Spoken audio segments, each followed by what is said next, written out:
पल में परलय होएगी, वीडियो लाइक करें। नमस्कार, मैं मनीष कुमार वर्मा। आज का इस न्यूज में आप लोग सुनेंगे किस प्रकार कन्हैया कुमार पर स्याही रसनोई और थप्पड़ मारा जाता है। आइए पहले सुनते हैं कन्हैया कुमार का वो ओजस्वी भाषण। मैं विपक्ष का प्रत्याशी हूँ, अपना चुनाव लड़ रहा हूँ, लोगों के बीच में जाकर के समर्थन मांग रहा हूँ। आपने अगर काम किया है तो अपने काम के नाम पे वोट कीजिए, आप अपने काम के नाम पर वोट मांगिए। लेकिन ये हमारे ऊपर हमला करा रहे हैं क्योंकि इनको लग रहा है कि जनता इनकी बात पे भरोसा नहीं कर रही है। जनता इनको कह रही है कि मनोज तिवारी जी छोड़िए कन्हैया को, ये तो बताइए कि नलिया काहे नहीं बन रहा है। इस सवाल से ये घबरा रहे हैं, इसीलिए हम पे हमला करा रहे हैं। लेकिन हम तमाम लोगों को ये सोचना पड़ेगा कि अगर एमपी कैंडिडेट के ऊपर ये हमला करा सकते हैं तो कल को जब आप इन पर सवाल पूछिएगा तो इनके गुंडे आपके घर में घुस करके आपके ऊपर भी हमला करेंगे। इस गुंडागर्दी का जवाब देना जरूरी है। इसीलिए मैं आपसे निवेदन करता हूँ। और किस बात का बिहारी कहते हैं अपने आप को, बताइए। एक बिहारी हो करके दूसरे बिहारी के ऊपर हमला करा रहे हैं, किस बात का बिहारी कहते हैं। ये सांसद बने हैं सिर्फ और सिर्फ अपनी जेब भरने के लिए। मैं एक बात पूछूंगा, आपको इसका जवाब मिल जाएगा। आपके खाते में 15 लाख आया है? किसी के भी खाते में? मनोज तिवारी जी के खाते में 28 करोड़ रुपया हो गया है। कितना? 28 करोड़। सबसे गरीब सांसद प्रत्याशी थे जब 2014 में चुनाव लड़ रहे थे। 2024 आते आते सबसे अमीर प्रत्याशी बन गए हैं। तो वो जो है अमीर हो गए हैं और जनता को उसी हाल पे छोड़ दिए हैं। जाम उसी तरह से लग रहा है, ड्रेनेज का काम नहीं करा रहे हैं, डीडीए की मनमानी हो रही है, बना बनाया घर लोगों को तोड़ दिया जा रहा है। जिस गांव का गोद लिया है उस गांव की हालत जाकर के देख लीजिए। इसीलिए आप सबसे ये निवेदन करने आए हैं कि काम करने वाला विधायक ऑलरेडी आपके पास है। मतलब सचिन तेंदुलकर आपके पास है, मतलब विराट कोहली आपके पास है। आपको जो है महेंद्र सिंह धोनी की जरूरत है, जो आपकी आवाज को संसद में उठा सके और सरकार से आंख में आंख डाल करके सवाल पूछ कर किस चीज पे खर्च किए। आप 14,000 करोड़ खर्च किए, 14 पत्थर दिखा दीजिए जहां पर आपका नाम लिखा हो। उद्घाटन करता माननीय सांसद महोदय, उत्तर पूर्वी दिल्ली लोकसभा दिखा दीजिए ना पत्थर। हमारा एक कहावत कहते हैं। देखिए, जहाँ तक थप्पड़ मारना है वो तो बिल्कुल गलत है इस तरह, क्योंकि जनप्रतिनिधि है और एक राष्ट्रीय पार्टी का क्या नाम जो है कैंडिडेट है। थप्पड़ नहीं मारना चाहिए, लेकिन उनके कर्तव्य कुकृत्य ऐसे हैं जो पीछे लोगों में रोष है।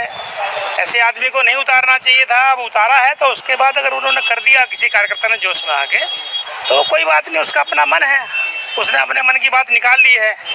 तो मुझे तो ऐसा लगता है कि अगर मान लो कोई भी आदमी गलत आदमी आ रहा है हमारे सामने तो गुस्सा तो आता ही है। ठीक है, यानी कि आप थप्पड़ मारना उचित नहीं है, लेकिन बात यह है कि उनके कृत्य जैसे भाई साहब ने बताया कृत्य ऐसे हैं। और दूसरा मैं ये भी मानता हूँ, हो सकता है कि ये पब्लिसिटी स्टंट हो, आप ये भी मान सकते हैं।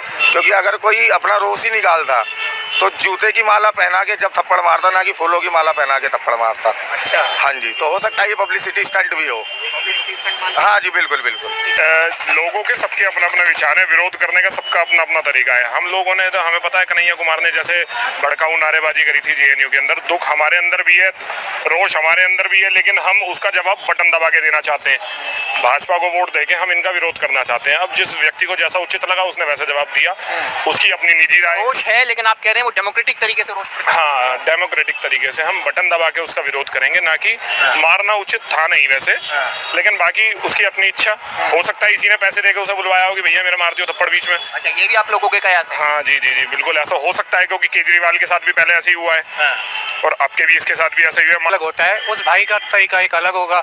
उसने अपनी नॉर्थ ईस्ट की कॉन्स्टिट्यूंसी में जो आके उसने जो स्वागत किया है उसका एक तरीका अलग है। लेकिन जैसे हमारे आदर्श लोग या भावी लोग बता रहे, बुजुर्ग लोग बता रहे हैं, हम हाथ उठाने पे विश्वास नहीं करते, हम बटन दबाने पे विश्वास करते हैं। जो हम आने वाले 25 मई के दिन हम वो बताएंगे और अपना विरोध के चुनाव पे तो मैं बाद में बात करूंगा, पहले मैं जो भी ताज़ा वाकया है उस पर बात कर लेता हूं, जो कन्हैया कुमार को थप्पड़ मारा गया।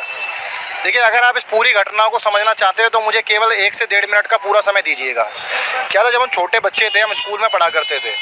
जब स्कूल में पढ़ते थे तो हमारे को बड़े देशभक्ति के प्रोग्राम होते थे हमारे स्कूलों में। एक बहुत बड़ा गाना भी आपने सुना होगा, नन्ना मुन्ना राही हूँ, देश का सिपाही हूँ। इसका मतलब ये है कि बचपन से ही हिंदुस्तान के बच्चे के मन में देशभक्ति डाली जाती है और सेना के प्रति सम्मान डाला जाता है। हमारे यहाँ चाहे कोई कांग्रेसी हो, चाहे कोई भाजपाई हो, चाहे कोई किसी भी पार्टी का आदमी हो, सेना से सभी प्यार करते हैं।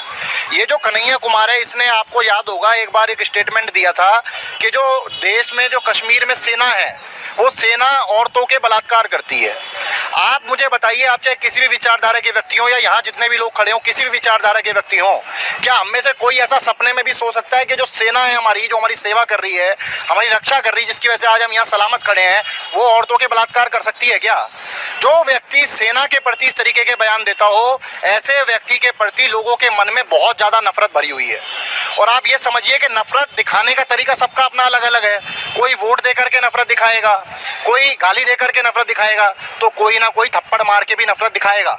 हमें तो अंदेशा था इस तरीके का पहले से ही कि ये घटना घट सकती है और ये घटना घट गई।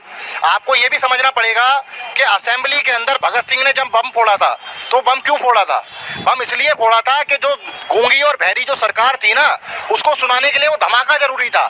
इसी तरीके का ये थप्पड़ जो है एक धमाका है, ये कांग्रेस को सुनाने के लिए जरूरी है कि अगर इस तरीके के प्रत्याशियों को टिकट दिया जाएगा, जो सेना को गाली देते हैं, जो देश के टुकड़े टुकड़े करने की बात करते हैं, उसके साथ इसी तरीके का जो है बर्ताव किया जाएगा।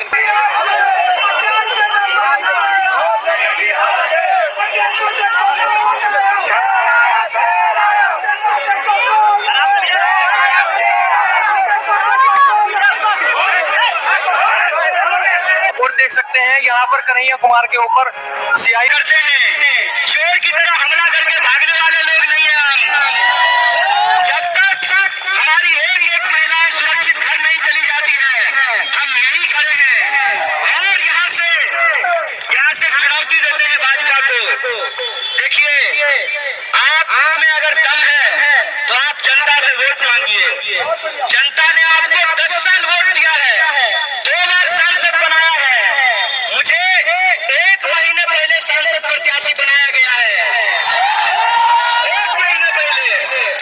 और जो आपका भारी जन समर्थन है, जो लोगों का प्यार है, उसकी ये ताकत है कि 10 साल में एक बार भी प्रधानमंत्री नहीं आए थे, 10 साल में पहली बार प्रधानमंत्री जो है दिल्ली में आए हैं।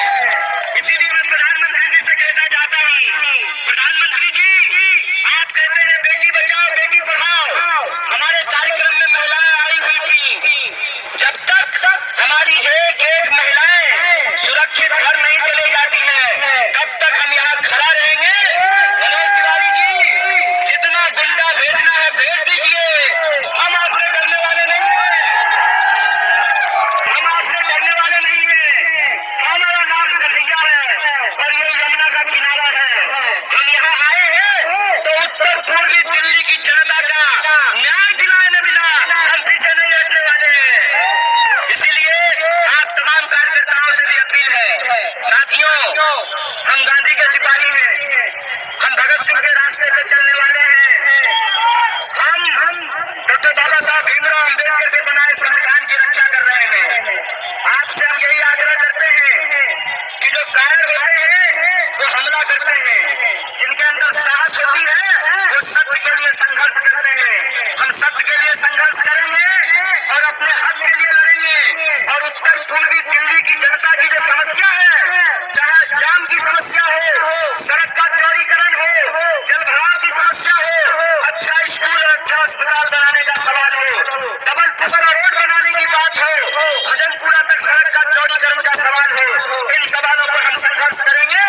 इनके हमले से, भाजपा के द्वारा भेजे गए गुंडे से, ये कन्हैया, ये बिहार का लड़का डरने वाला नहीं है।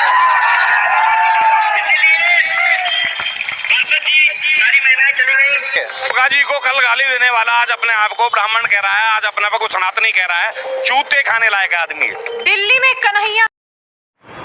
में कन्हैया कुमार के ऊपर थप्पड़बाजी हो गई।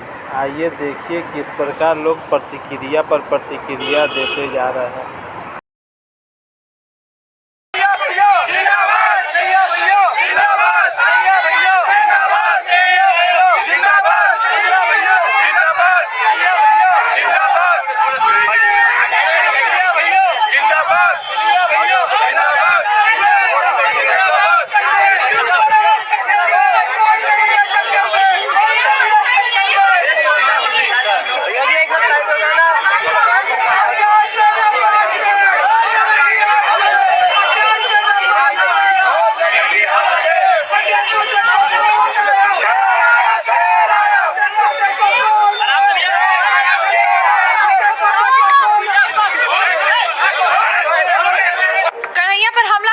शख्स ने एक वीडियो जारी कर कहा कि कन्हैया ने देश के खिलाफ नारे लगाए थे, जिसकी वजह से वो नाराज थे और आज उन्होंने उसका बदला ले लिया है। जय श्री राम भाई, जय गौ माता की। जिस कन्हैया लाल ने नारे लगाए थे कि भारत तेरे टुकड़े हो, अफजल तेरे कातिल जिंदा है, हम शर्मिंदा है, दोनों भाइयों ने चांटे का जवाब दिया है।